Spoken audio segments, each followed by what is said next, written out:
Our gospel today touched on a basic spiritual religious principle: generosity. Can't avoid it. If you're going to talk about things like values and morality and stuff, you're going to have to talk about generosity somewhere along the line. What does real, true generosity look like? Well, at the very end of the gospel, Jesus gave us a most excellent starting place. He basically said that generosity is at its best when we give to people who cannot pay us back. Because when that happens, there's no real chance that we're going to gain more than we give. So in that case, there is spiritual value at work. It has spiritual value because we are contributing to some reason other than ourselves. And that reason, may be different. It's not just one big reason or anything like that. But whatever the circumstance, we are giving, we are sacrificing for the sake of another. And that's when generosity takes on new life. When we give, but secretly with the intention to, receive repayment later in the future, that's just not the same thing. That's not a gift so much as a negotiation. Generosity, at least in terms of its spiritual component, generosity is the act of giving something of yourself to another. Which means generosity is not an exchange where you give and receive at the same time. And generosity is not giving extras or a surplus. It's like being at lunch and you can't finish your fries, so you let your sister have them. That's nice. It's certainly good not to waste food. But we can't really consider that generosity because you haven't sacrificed anything that you needed or wanted. It's just not the same thing. To be truly generous is to let something go at a loss to yourself. All right, now up to this point, all of that has somehow been about money or resources. And that's okay, because money and generosity certainly go hand in hand. But there is a different component we need to consider. Is money the best way to help someone? Is money the best way to express generosity? Hopefully some of you have volunteered for things like soup kitchens, food pantries, walk-in cafes, that sort of thing. Ministry to the homeless and the struggling. That's good work, by the way. And we should be very proud of our archdiocese because we, the local church of Southeast Wisconsin, we do good work in that sector of social justice. So yay us. We do good.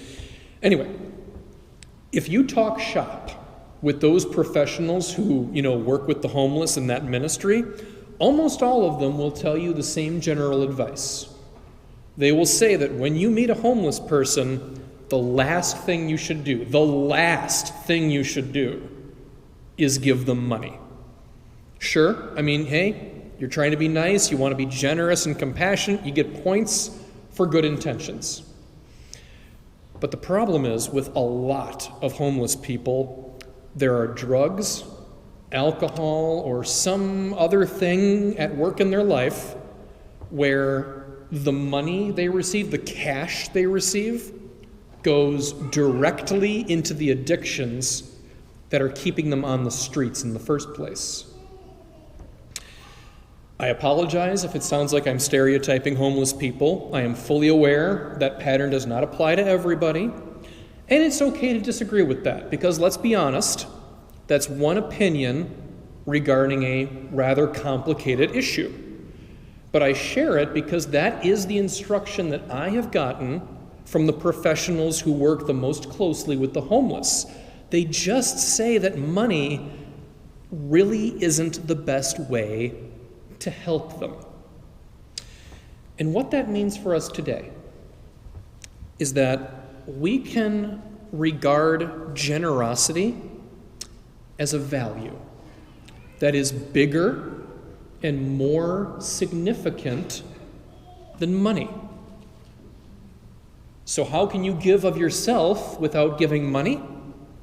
Well, that's when you give your time, attention, concern, and compassion.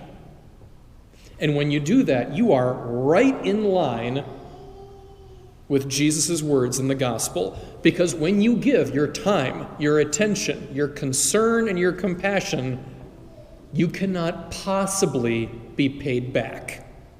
Not directly, anyway. You are being truly generous because you are giving yourself to another. So in that way, you will feed your faith, and you will be repaid 100-fold in the kingdom of heaven. Going to wrap up with one last thing. One last thing that I will tell you here and I will tell you right now. A lot of people will claim that they want money more than anything else. Like, hey, it looks like you're having a hard time. What can I do to help you? Money. Give me money. Cash is fine. A lot of people will say that. However, what people really want and what people really need is time, attention, concern, and compassion. If someone tells you they don't want any of those things from anybody, they are lying. Maybe they're lying to you. Maybe they're lying to themselves. Either way, there is untruth in that statement. Those are called basic spiritual needs. That means we all need that. In some measure, in some way, we all need that. And when we do that in the name of Jesus, when we give our time, attention, concern, and compassion, we are giving something that is more valuable than money. We are giving them a measure of dignity and self-worth, and those two things do not have price tags. And to repeat myself, you cannot possibly be paid back if you're giving something that is beyond value. If there's a bank in the kingdom of heaven, that is the currency that is in circulation. The limitless treasure of care, concern, compassion, and understanding.